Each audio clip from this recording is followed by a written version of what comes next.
Well,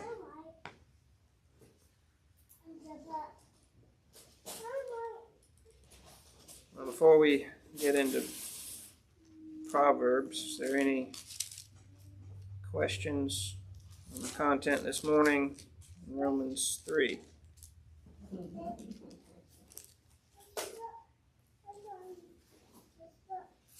I just think what's unlocking the whole book of Romans for me is the fact that when you realize who the audience was, about the Jew, the Gentile, and that just makes that so much plainer to me. Think about, okay, well, he's talking to Jews and I don't know, I just never put all that together, and that's just made it seem like, oh yeah, that just makes a whole lot of sense. It's still deep. I'm not saying it's Oh, not yeah. deep. I'm just saying that it's like, okay, them is them, and that's them, and this is them. Yeah. I thought Keep. you did a very good job this morning. I did. Thank you.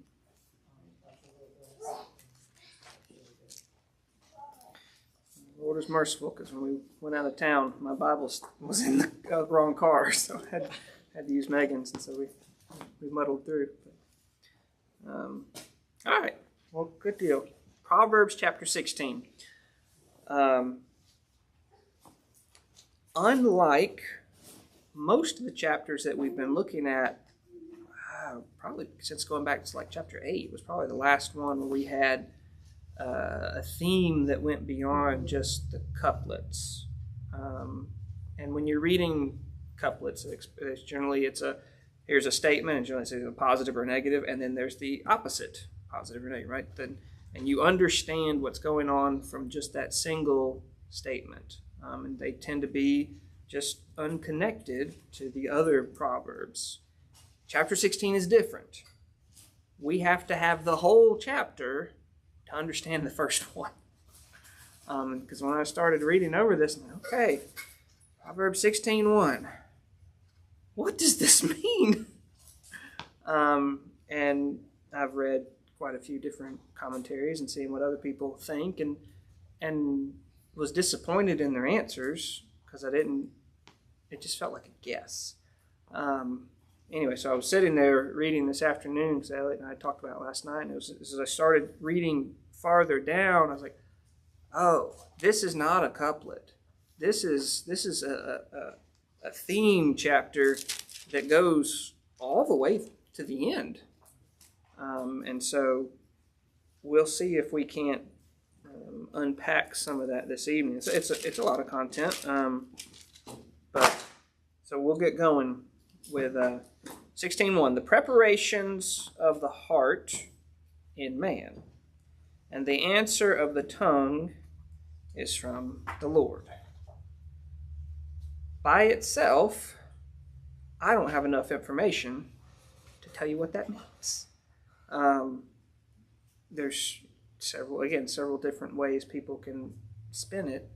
But what I would like to do is spend time continuing on, and then we'll circle back to this and see if the light bulbs come on for you the same way they did for me. So the preparations of the heart in man, and the answer of the tongue is from the Lord. So just putting a pin in that. All the ways of a man are clean in his own eyes, but the Lord weigheth the spirits. All right. So, not to hide the ball or just give it away, of the difference between your plans, my plans, and what is right, what is good, what is honoring for the Lord is often radically different. We can justify whatever it is that we're interested in doing and convince ourselves that it is clean. But what's the caveat on that? The ways of man are clean. It doesn't stop there. It's from his own perspective. But the Lord weigheth the spirits. He sees the invisible things. He sees our motivation. He sees the reality of, is it really clean, pure, honorable, versus something that actually is. Right? And that again, that's going to relate back to one, but we're just going to kind of go on from there. And so as you're thinking about forming your plans, thinking about forming your designs, what's going forward, recognizing there's a difference between man's perspective and God's perspective. Ours is skewed, right? Rose-colored glasses. When you're first in puppy love and you're deaf, dumb, blind, and stupid, which is how my dad eloquently put it, you can see no fault for your partner, and then you get married in that first year and you discover, oh, they do have a bunch of faults, right? They existed before. Your view was just skewed and you couldn't see it, right? So the Lord weigheth the spirits. Yes. Commit thy works unto the Lord, and thy thoughts shall be established. All right, committing thy works. All right, so again, you're thinking about preparations of the heart, thinking about the ways. Ways, Elliot, what was a synonym for ways? Your paths, your route, the way that you're going to travel. So your ways, your preparations in your heart, committing thy works unto the Lord. That word commit literally means to roll to. All right, so you are putting your works for the Lord, right? And so this is more than just what you're thinking, more than just the way that you're walking, but also what you're trying to accomplish, what you're trying to do, your toils, committing it unto the Lord, and thy thoughts shall be established, right? So this is the first answer going back to 1. There's going to be a pattern about 4 of these. It's going to harken back of that when you are seeking to do the things of the Lord, you're committing to Him, to His way, to His walk, then He's going to support that. All right? So to be established means to make firm. All right? So you can pick your path, and if you've chosen the path that He's pleased to, it won't be, swampy ground. Right? We had something get bogged down. Right? It'd be nicer to have it on a firm path. And so when we're choosing a route that is honoring to Him, you can expect Him to hold that path supported. Versus if you go off on your own out into the swamp, guess what? You're going to sink. The muck and the mire and the consequences. Yeah, make it firm. Set it up. Yeah. So this idea of designs and path and planning, right? There's a portion that we can do, and then the Lord interjects into that. Okay? So, big picture, the Lord hath made all things for Himself. Is that true? Yeah. Absolutely. You can go read over there in Revelation 4:11, right? That all things are created, for your pleasure, right? The Lord hath made all things for Himself, yea, even the wicked for the day of evil. Something you don't really like to think about, but it's true, right? Man by nature is wicked, and there's a portion that He chose to deliver from their wickedness by Jesus' sacrifice, right? He did not make them wicked. That was Adam. And those that He didn't redeem out of that state, they're reserved, even unto the day of evil, or the day of wrath, which we talked about some this morning, that God will be glorified both in the demonstration of His righteousness and His mercy to His people and children, and also in His wrath and judgment against what's described as the children of wrath. Okay, so all things are made for Him. Right? He's the owner. Does that impact how you choose your ways and how you choose your works and the designs of your heart?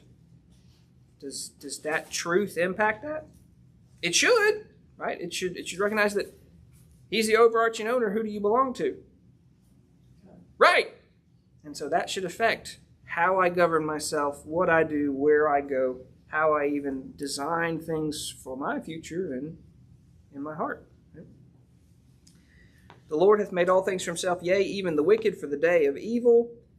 Everyone that is proud in heart is an abomination to the Lord. Though hand join in hand, he shall not be unpunished. All right. So if you are seeking ways that are pleasing to the Lord, that are truly clean in His eyes, committing your works unto Him, what's the opposite of pride? Humility, right? What's Micah 6:8?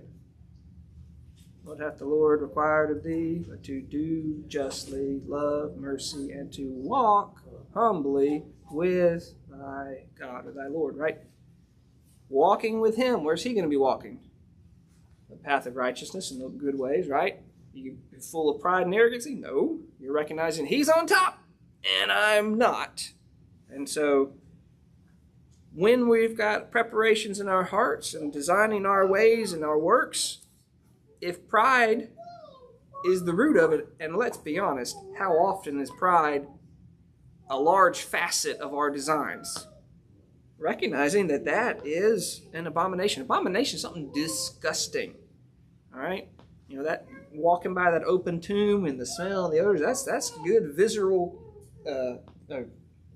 something smelly that you can associate with, a sensory association with something gross, disgusting. Everyone that is proud in heart is an abomination to the Lord. Now, does pride in heart, is that visible to men? No. Is it hidden from God? No, right? He can see it. Well, what if I get a bunch of team to agree with me? Come on, public polling, the opinion is in my favor. We're all united in this scheme. Though hand join in hand, that's the idea, is that though you get a bunch of folks to agree with you in your scheme and unite with you, says he shall not be unpunished, right? That pride does not please the Lord, all right? So if your motivation for your choices, your conduct, your actions, your way is from your own pride and putting yourself up in your own vainglory, he's no good. Okay? Use a technical term. Verse 6, this one's cool. By mercy and truth, iniquity is purged, and by the fear of the Lord, men depart from evil. Who is the embodiment of mercy and truth? Jesus Christ. This was written 1,000 years before Jesus, but here, how is iniquity purged? And that purge, that's the atoning, to expiate. Well, the propitiation, this is that what will do it? Mercy and truth. And so here you've got veiled in the midst of Proverbs and Solomon, writing to his son who's going to be a king, about mercy and truth. By mercy and truth, iniquity is purged. What do you think that should affect about the designs of your heart and the ways that you choose? Avoiding iniquity, right? Paths of mercy and truth. By mercy and truth, iniquity is purged. And by the fear of the Lord, men depart from evil. And we talked earlier this morning about naturally men don't fear the Lord. So if you've been given a fear for the Lord, then you now are a new creature created unto works, and you have a desire to depart from evil. So in a practical sense of your motivation, right, rather than pride, is I fear the Lord. I'm humble because I recognize he outranks me. He owns everything. I am deferring to his judgment, his desires, that which is good to him. And then, if I'm doing that, guess what? I'll avoid a whole bunch of evil. Right? It's a practical benefit. Verse 7, all right, this is the second verse. It's going to help explain verse 1. When a man's ways please the Lord, he maketh even his enemies to be at peace with him. All right? What was notable about Solomon's reign versus David's reign? Well, they were both trying to peace. It was peace. Well, they were both trying to please the Lord. War and peace. War and peace, right. David's reign was conquering and expansion, and he was not permitted to build the temple because his reign had been very bloody, very violent. Solomon was given that right and privilege, and the Lord made sure that there was rest, right? Solomon certainly wasn't perfect. He got into gross idolatry, and he had a lot of wives, and he got off track, left, right, and sideways. But when the ways of the Lord, like this is the Lord's ability here, right? We're talking about the sovereignty of God, that he has the ability, right? He owns it all. And when a man's ways please him, he can make it so even something as abnormal as your enemies who want to kill you will decide we're not going to fight. Elsewhere it describes the heart of the king is in the Lord's hands. He can turn it whithersoever he will. All right? This is not a guarantee, just like we talked about in Proverbs. This is not a one-for-one. It's not quid pro quo where I can say, well, God, my ways should be pleasing you. Therefore, you need to make everybody get off my back. Right? He has the ability. Right? We're recognizing that we're trying to seek paths that please him, but you cannot hold God hostage or make demands upon him. Okay?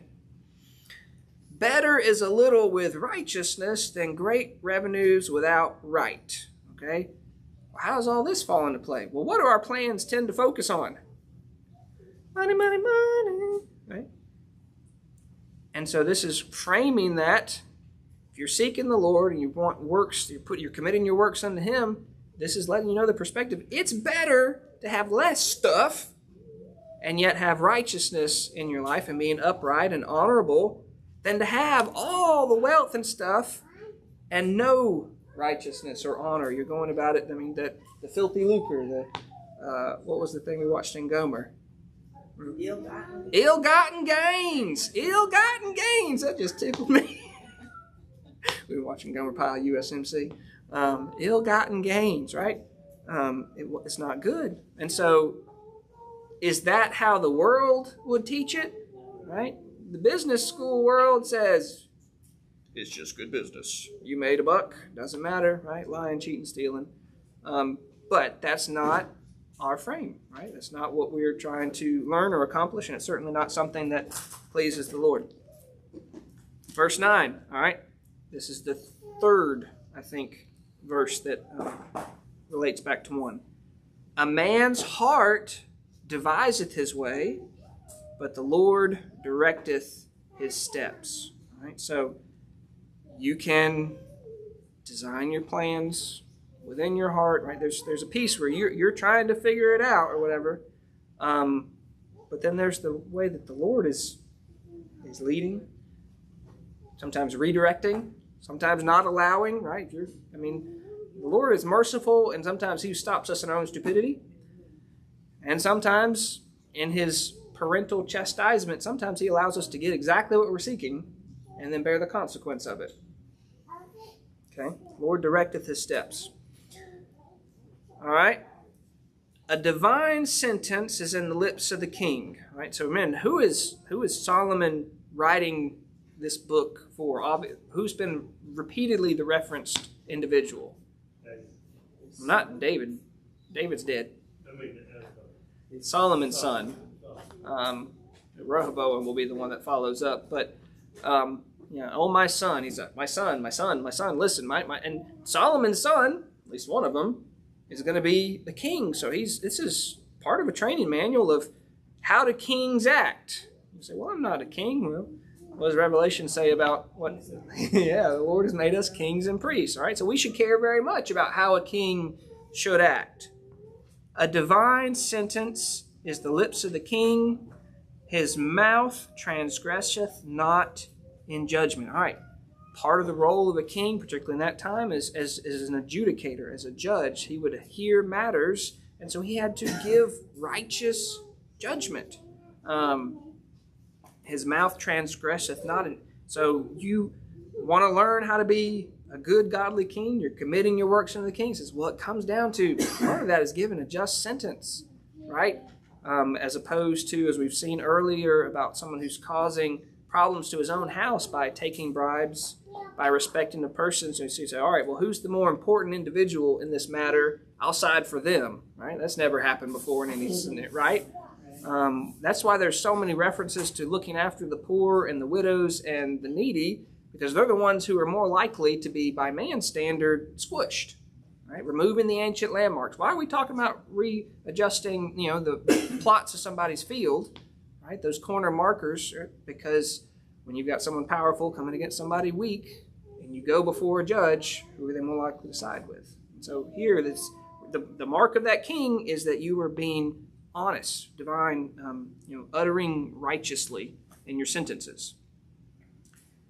A just weight and a balance are the Lord's. All the weights of the bag are his work. All right, weights and balances. This is talking about honesty in economic matters, in your business transactions. All right, if you sell, corn by, what's the unit of measure for corn? Bushel. All right, and your bushel is 95% of a standard bushel. Somebody's not going to get a fair deal, right? So the idea here is that in all of your ways and all of your works, recognizing if we're caring about what the Lord wants, honesty and how we're governing ourselves down to the microscopic, but the small details, right? It's not fudging corners here and there because you save a buck or you make a buck. But the just weight, the honest weight, they belong to the Lord. They are His. All the weights of the bag are His work. Right? We're committing our works unto Him. Well, this is how we're going about it all the way through. Not just the plan and the big scheme, but down to the detail work day in, day out. All right? It is an abomination, another disgusting thing, to kings to commit wickedness, for the throne is established by righteousness. Right? A throne is made firm, endures by righteousness. You'd see this in the northern kingdom of Israel. They had high turnover rate for kings, frequently assassinated, and then the assassinator is assassinated, and it's a mess. Why? Because they were so vile and wicked.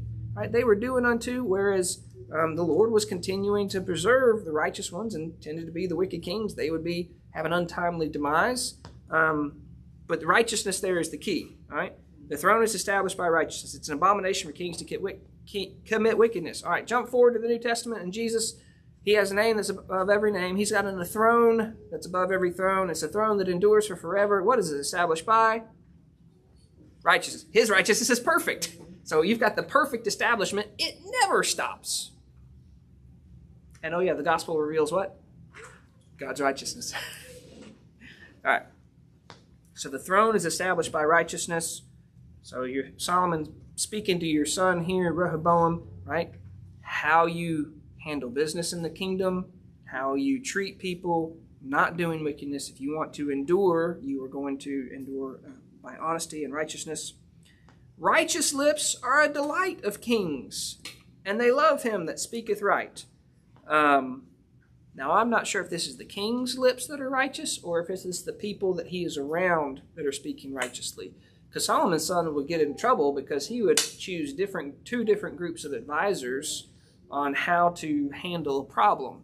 Right? The nations had gathered together, and it was not just monarchy where it passes to the next generation and everyone just accepts it. They actually got together, and the tribes are going to either confirm that Rehoboam was going to be king or not. And so they came and said, your daddy was really rough on us. He had a hard load. If you'll make it softer on us, we'll follow you forever. And so he said, give me 3 days. He asked the old men. They said, you speak kindly to them and concede in this, then they'll love you forever. It'll be great. And he asked the young men. The young man said, no, you got to show them how tough you are. Right? You tell them daddy whips you with whips. I'm going to whip you with scorpions. And then made some other phallic arguments. But he chose the young men's advice. And so rather than listening to righteous and godly counsel, he tried to use his pride and show off how great he was. And he lost 10 of the tribes because of that. They said, we have nothing to do with you. Bye. And the nation was divided for the rest of the time that Israel existed. Israel, the northern kingdom, would exist for a time with separate kings until it goes away into captivity. And the southern nation become as Judah. All right. So righteous lips are a delight of the king. Now, whether that's, again, the king's lips being righteous, that should be delightful to him, but also those that you are around, right? It should be a delight to you to be around those that are speaking righteous things, good counselors, good folks, as opposed to those who are counseling you to do things that are contrary, right? Well, just change your weights and balances. Well, here, just take this bribe. All the ways that you could have someone be led astray. They love him that speaketh right. So delight and love for righteous speaking. The wrath of a king is as messengers of death, but a wise man will pacify it. All right? Kings had the authority of the sword, right? They had the ability to put people to death. What's the response for the wise man who's there in court?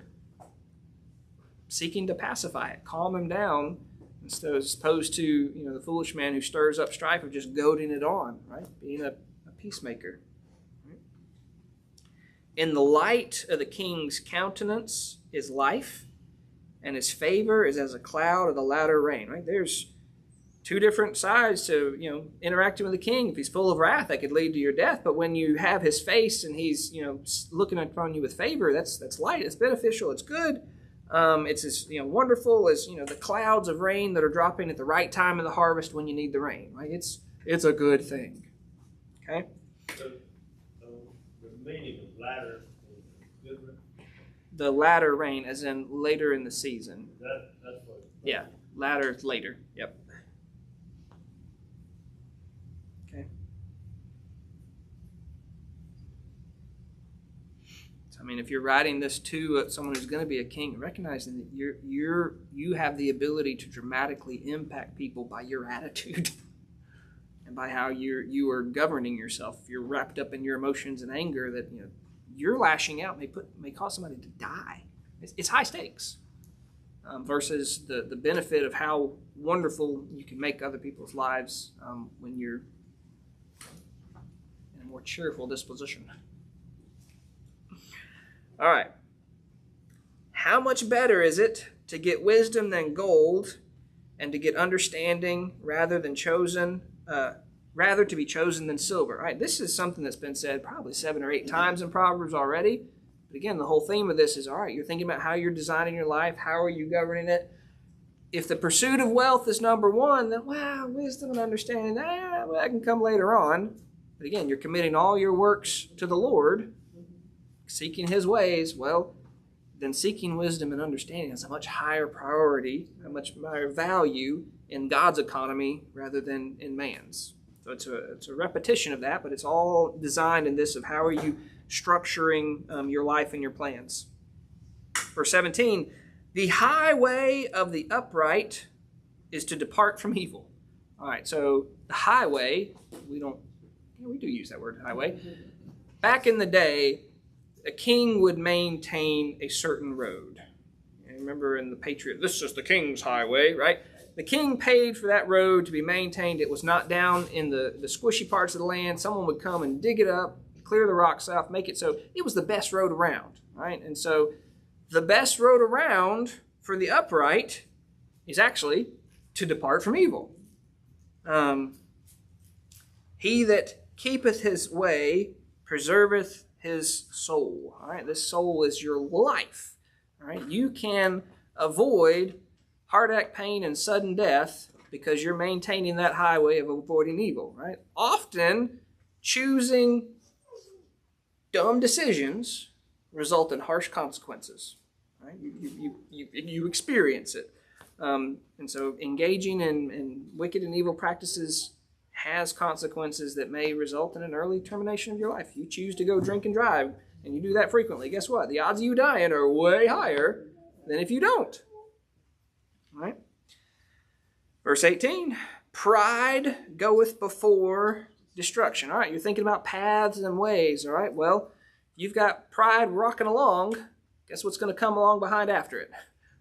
Ruin, destruction, calamity. All right?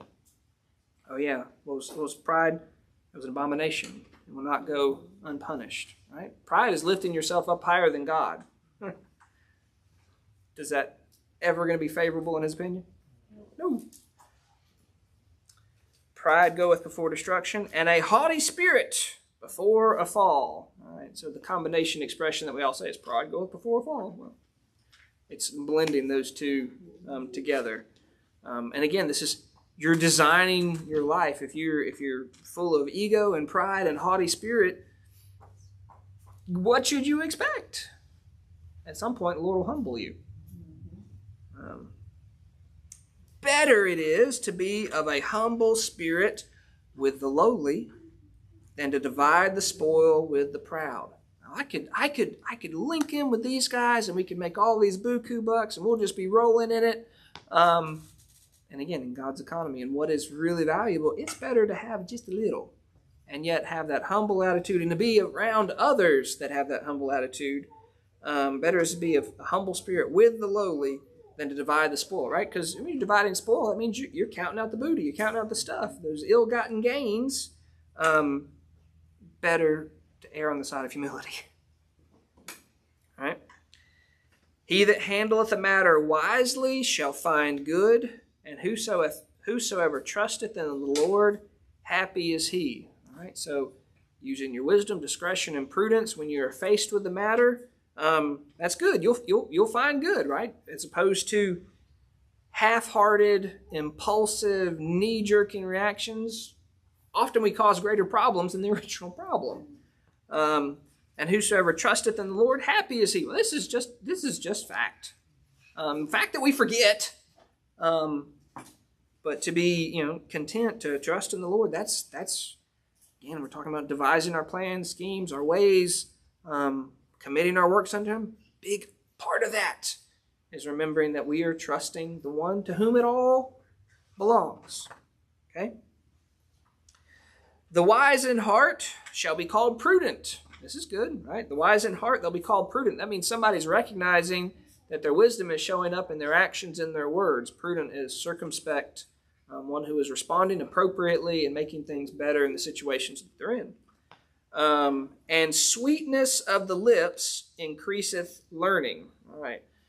You've heard the expressions, where do you catch more flies, with honey or vinegar? Yeah. Well, the idea is you're caring about what the fly learns. It's not you're trying to trap them. So it's kind of a mixed message there. But by the sweetness of lips, right, learning will increase, right? The wisdom there that we have, we're sharing it, but we're sharing it in a way that it can be received and be receptive. As opposed to when we're full of pride and we're looking down our long noses at someone who doesn't know as much as we do, and we're just beating them over the head with our intellect or perceived intellect. Right. Understanding is a wellspring of life unto him that hath it. All right. Wellspring of life, right? Nice thing about springs in the ground, they just keep bubbling up. They keep doing good. They continue to help and aid. Understanding is like that. It is going to constantly be a source of benefit and aid over and over and over again to him that has it. But the instruction, and that instruction means correction or reproving of a fool, is folly, right? Just the act of it is a waste of time, right? There are some folks that you can teach and they'll gain information, and there's some folks that you can teach or talk to and nothing gets in. And that's just sad, but that's reality. The heart of the wise teacheth his mouth. Teacheth his mouth. That's not teaching with his mouth. That's if you have wisdom, right? The fear of the Lord is beginning with wisdom, right? You're fearing the Lord, you're committing your paths and your ways to him, right? You will take what you've learned in that wisdom and you will teach your face, right? Of the things that we do say and the things that we need to not say, or the way that we need to not say it, or the time that we need to not say it, right? There's time for everything. And so as we grow in wisdom, we can grow in how we communicate. We communicate in a way that's good and positive and edifying, glorifying to the Lord, or are we building ourselves up in our, sandcastles of pride and ego.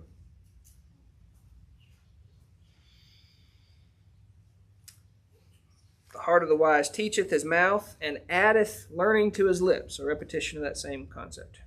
Pleasant words are as a honeycomb, sweet to the soul and health to the bones. All right. So if you were hearing pleasant words, and I'm not talking flattery, this is good, honest, wholesome words. It says it's good for the hidden man and for your physical man, the bones, right? This is an encouragement. It's good, right? So, that calling to check on somebody who's down, who's discouraged, who's had surgery, whatever, that is good, not only for you to be obedient and do it, but it's good for them both, emotionally, spiritually, and physically. Okay? Verse 25, there is a way that seemeth right unto a man, but the end thereof are the ways of death, right? The wages of sin are death. There's a way that seems right to him because a man can have all of his ways seem clean in his own eyes. And even though you think it's clean and that's the way that you're taking, the end result thereof is destruction, death, ruin, right? And in your pride, you can come traipsing along that road and fall into it. Verse 26, this is interesting. He that laboreth, laboreth for himself. For his mouth craveth it of him. Right? You ever heard the expression, God of his belly? Right? There is a portion of motivation for anybody working is that you're working for that next meal. Right? Your stomach demands it. Right? This is that self-interest. Why does capitalism tend to work? People are interested in themselves.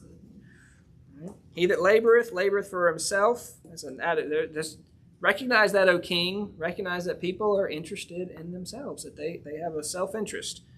His mouth craveth it of him. His mouth requires it. Right? They're having that meal. All right. Then we're going to have a series of negative behaviors, ungodly behaviors. With synonyms here, but we'll look at a series of them. 1, an ungodly man diggeth up evil. Okay, so you go out hoeing taters and you're trying to dig up taters. You get one and put it in your bucket, right? Well, that's the imagery there for an ungodly man. But what's he looking for? Evil, right? What do politicians call it? Oppo research. Digging up dirt. Digging up dirt. Yeah, that's a better expression. But finding out skeletons in other people's closets so you can make them look worse than you are and hope that your stuff has been buried deeper than theirs, right? That's the idea. The practice of pursuing and finding evil, right? Who's doing that? An ungodly man, right? Something to be avoided. His lips are as a burning fire, right? We've spoken a lot about lips today in Romans, right? A burning fire, right? If I tossed you a live coal and you held it in your hands, so what happened? They burn, right? That's not good. That's not a positive imagery here. His lips of this ungodly man, he is causing pain, heartache, injury with just his words as he's digging up evil. All right. And this is allusion to what James is talking about with the tongue, about hold that little member and what, just a little bit of fire can cause this great, Parish, you ever had one of your controlled burns get less than controlled? All right, just started with a little bit of fire and then, more fire. Yeah. A froward man soweth strife. All right, so this is, the previous one was like imagery of like harvesting, gathering up those hidden potatoes of evil. Here, this is a froward man. This is the perverse man who it's like he's going through the field like he's sowing grain, but what he's sowing is strife. He's planting future problems. And what's going to grow from him? More problems. Strife, conflict. Yeah, other people can enjoy it. A froward man soweth strife, right? This would be your pot stirrer, right? One who enjoys strife and problems. He goes out and sows it. A whisperer separateth chief friends. So you could have best friends, and you've got that talkative gabber who just enjoys playing both sides against each other and creating wedge issues. So again, this is using your mouth for ill or harm. A violent man enticeth his neighbor and leadeth him in a way that is not good. So this violent individual, you've got a neighbor that you would hope would be trusting of you, and yet you give him bad advice, leading him down a path, this off byway, where what's implied there is that he will harm him, rob him, deceive him, cause injury. He shutteth his eyes. Well, who's the he? We're still talking about the violent man. He shutteth his eyes to devise froward things. All right, so this is someone who is really concentrating on crooked plots and schemes. So I am sitting here daydreaming about the ways that I could do stuff. So that's the idea of that closing your eyes, and that's what he thinks about, right? Passing the time thinking about it. And then he uses his mouth to bring it to pass. Moving his lips, he bringeth evil to pass. So you're thinking about your plan. You're thinking about all the ins and outs. I mean, you ever watch some of those political TV shows of all the machinations and thinking 17 steps ahead of how they can, just put a knife in all these different backs. And then you start going, putting in execution. Right? Obviously, these are things that would not please the Lord. These are not ways that we should commit our thoughts. And as we're looking at the preparations of our hearts of when they're getting into this category, man, I really wish so-and-so would just, right? reeling back of recognizing we're not on the path that we should be. Right? Verse 31. The hoary head is a crown of glory. I've often heard it taught, period. That's not what it says. Hoary head, that means gray or white-headed, right? You've reached old age. That is a crown of glory, right? So you've got, imagine the solar panel guy, right? He's bald, but he's got the little ring of gray hair. It's kind of like a crown, right? This is glory. Look, you've reached this age. It's wonderful. The hoary head is a crown of glory. If he be found in the way, in the path of righteousness, right? Just because you get older doesn't mean you mature or that you seek the Lord or do things that glorify Him. There's a lot of wicked old people.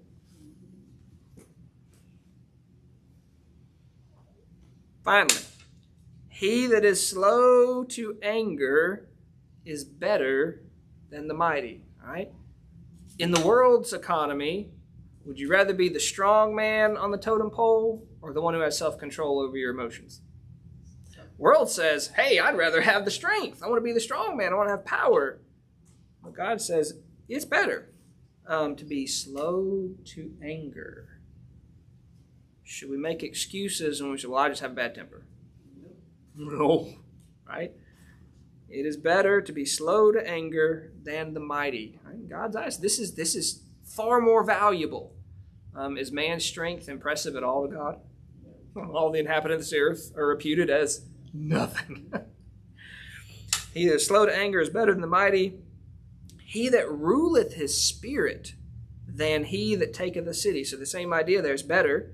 He that ruleth his spirit is better than he that taketh a city, right? The mighty man, one-on-one, okay, you're strong, you beat somebody. Well, what if you led the army and you conquered a whole city? That's pretty impressive. That's great.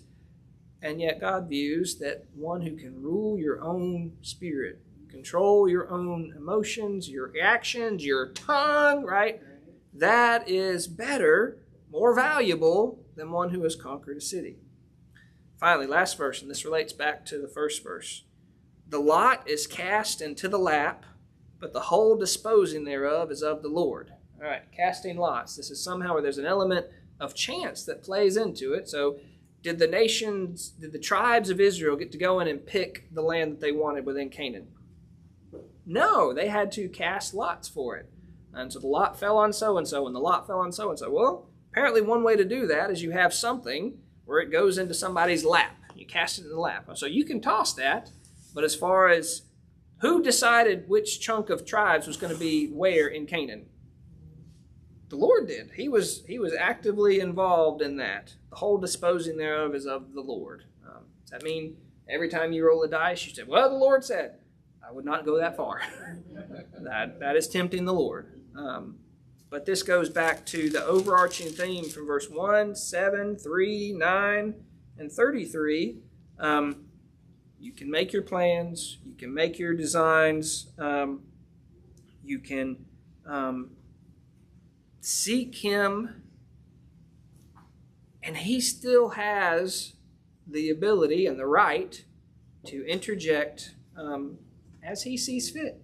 You could have in the man's world the ideal plan and work out all the ins and outs and how it's going to work out. And if the Lord's not pleased for that to go forward, guess what?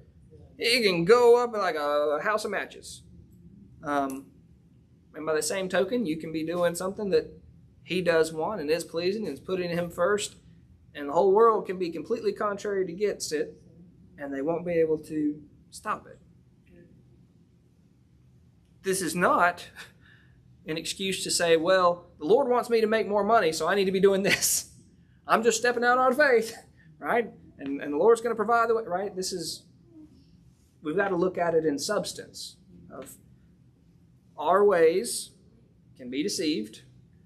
His way isn't. How do we weigh what pleases Him? By His revealed word. Not by my thinking or feeling or dreams, but by His way. And if it's centered on righteousness and honesty and integrity and humility, building up others with our words and our deeds, guess what? We're probably closer than if it's self-serving and manipulative and full of lies and deceit, and all just the house of straw that we can build up to justify whatever it is that we want to do. So the preparations of the heart is in the man. So within your heart, yeah, you can plan, you can design, and the Lord can give you an answer of, is that good? Is that not? Will he allow it to go forward, or will he cause it to ruin? And again, he's not obligated to stop you from your own stupidity. Sometimes he does in his mercy. Sometimes in his righteous chastening, he allows you to go forward. So that's Proverbs chapter 16, which I think is all one very interlinked conversation. Any questions? Thoughts? I know that was a lot.